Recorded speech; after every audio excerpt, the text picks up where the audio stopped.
Okay, greetings again. I hope that you finished watching. I expect that you finished watching the stage one or the first section, the step one of module 5.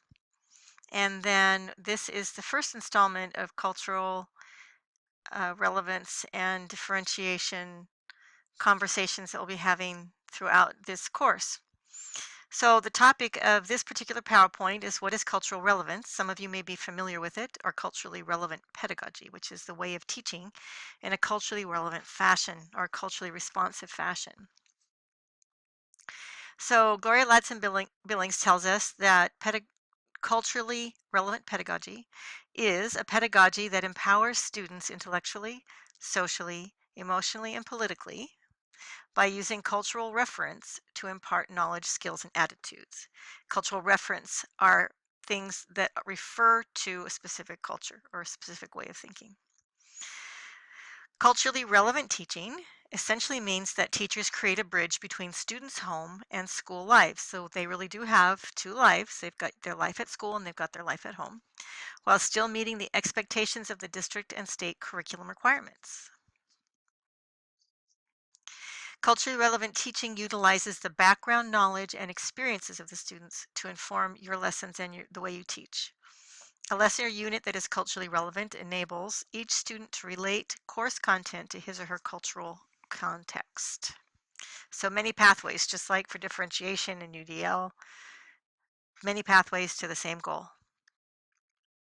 Geneva Gay stresses that culturally relevant pedagogy is imperative because it uses cultural knowledge, prior experiences, frames of reference, and performance styles of ethnically diverse students to make learning more relevant to and effective for students.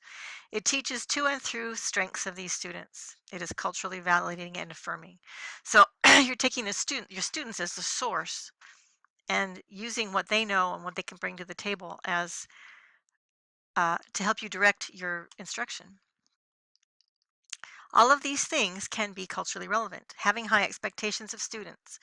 I had a student, I know of a young woman who went to East High. She came from a village and she came from a very educated family, and they put her in the school within a school because they felt that it would help her acclimate. And East High has a school within a school in Anchorage for Native students. And the expectations of those teachers were embarrassingly low, according to this young woman's report. And she ended up getting taken out of those classes and put into regular classes with support still from the school within a school. But it does no one any service to lower your expectations of a student. What a culturally relevant pedagogy does is finds out where they are weak and builds on that and helps them, scaffolds them up to the level toward, it's like backwards design, toward your goals.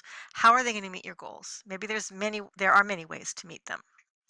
Authentic assessment techniques, we'll talk a little more about that. Outcomes-based teaching, that's kind of what we're doing here. So what is the outcome? Where are you going with this? How are they mastering it? Using activities relevant to student lives and responsive to cultural learning styles. And cultural learning styles doesn't mean like native learning styles or Jewish learning styles or the learning styles of a deaf person. It's everybody's learning styles. That we all have learning styles, and so that makes it all unique to us. There can be trends across groups of people, then that turns into cultural because there are commonalities.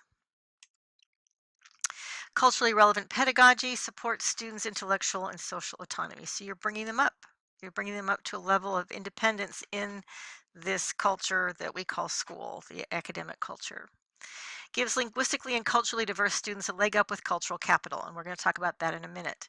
It is a difference between creating an environment to maintain the status quo or building the foundation for making change. And so the example of keeping a status quo would be having low expectations and not expecting students to perform well because they are who they are. Do not leave this to an afterthought or as an assumption that students will achieve. Culturally relevant pedagogy is about making learning visible and comprehensive, making it simple and clear. Simple and clear. So one of the first things you do in a class to get to know is get to know your students. And this is for the purposes of accessing their prior knowledge about whatever you're teaching about school in general and what cultural capital they have. Cultural capital is two sides of the same coin. I grew up in Denver, so I have a city cultural capital. I move out to a village and I have to learn the village cultural capital, the rural cultural capital. It's a completely different set of norms and values and information and material that I don't have a language for. So I have to learn these things. And the best way for me to do that is for somebody to coach me through it. The reverse is true. Kids coming to you, you are coaching them into this new culture, which is academic culture, cultural, academic, and linguistic capital. They need to know what the norms and values of the culture are, what the academic values of this culture are, and what the linguistic values of it are, or the elements of it are, and vice versa. So as a teacher, you learn theirs, and in return, you help them learn ours. So they become kind of bicultural, if you will, maybe even multicultural, depending on the student. So you're not getting rid of their ways of being. You're incorporating their ways of being into learning a new way of being. What do they bring to the instructional setting that can help you help them? And this is sociocultural support. So cultural capital represents, culture itself represents a way of talking, acting, and socializing, as well as language, practices, values, and types of dress and behavior. Cultural capital represents the knowledge, skills, and values that a student brings to school that directly reflect their home culture. The connection between cultural capital of the student and how the school values this capital, that's a power structure, directly influences the success of students in mainstream schooling and eventually economic success. So they are learning a new set of cultural capital, but so are you as a teacher. So you get to know your students in many ways: family brochures, personal museums, interviews, questionnaires, bingos. There's some getting to know you bingos that are a lot of fun. So find ways to get to know your students, where they're from and what they're about. Conduct a self-assessment, you as a teacher. Use a range of culturally sensitive instructional methods and materials. So you can incorporate some of these into your lessons and your units. Um, you will always end up having explicit strategic instruction no matter what you're teaching. Interdisciplinary units, what you're working on right now. You're scaffolding your lessons to meet the goals and objectives of this unit. Journal writing can be used in so many ways, open-ended projects, and so on. You're establishing a respectful classroom. You're establishing an interactive classroom. You're using, when they say culturally aware assessments, this was Winifred Montgomery, it's almost 15 years ago. Basically, that means multiple avenues to show you what they know. Different ongoing formative assessment, and in a, a manner that can demonstrate that they know to you. And the book about visual literacy, she talks about um, students may not be able to tell you the directions to get from their house to the school, but they can draw it.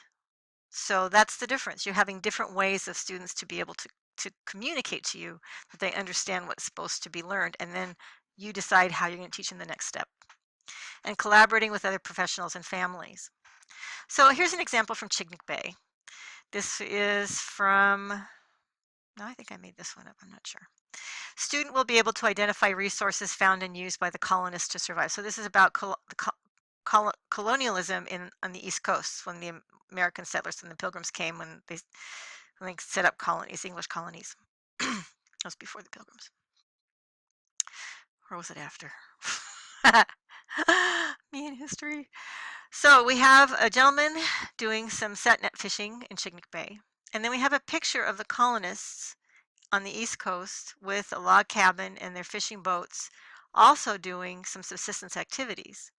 So what this lesson is ideally doing is comparing what the colonists do to what people do nowadays in Chignik Bay.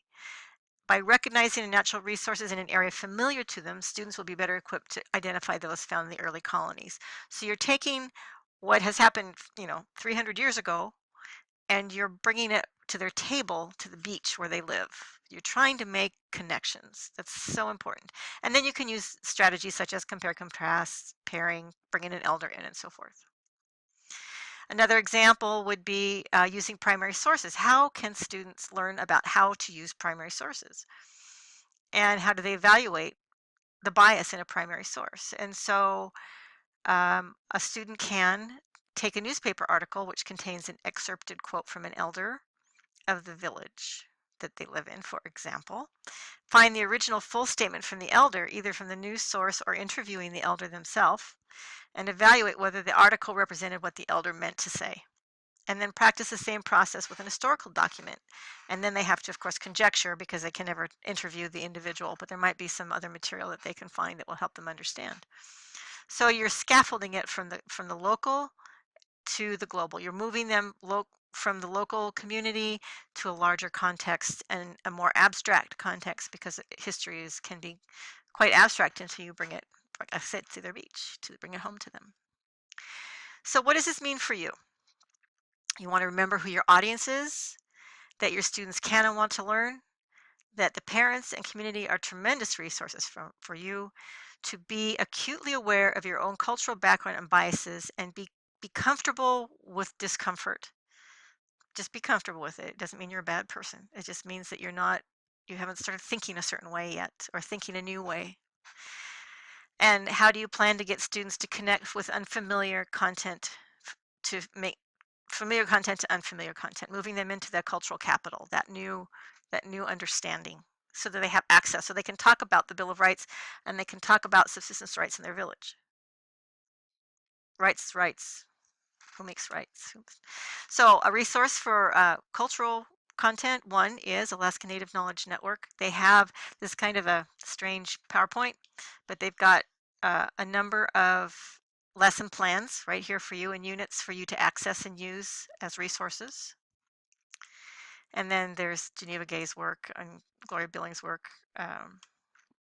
So you will be applying this material to your UBD unit in Module 8. So be aware that, and if you start incorporating it now, even into your objectives and your assessments, you'll be way ahead of the game. How can you make this material, this unit that you're creating, culturally responsive? What you actually need to do right now is add notes to your graphic organizer based on the information from this PowerPoint presentation. And then that will be this section, and then the next section you'll be doing next in Module 6.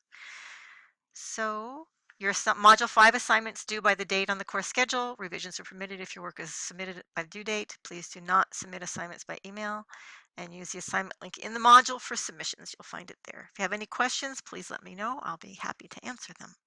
So enjoy doing this first section of your unit, and I will see you when it comes time to look more closely at stage 2.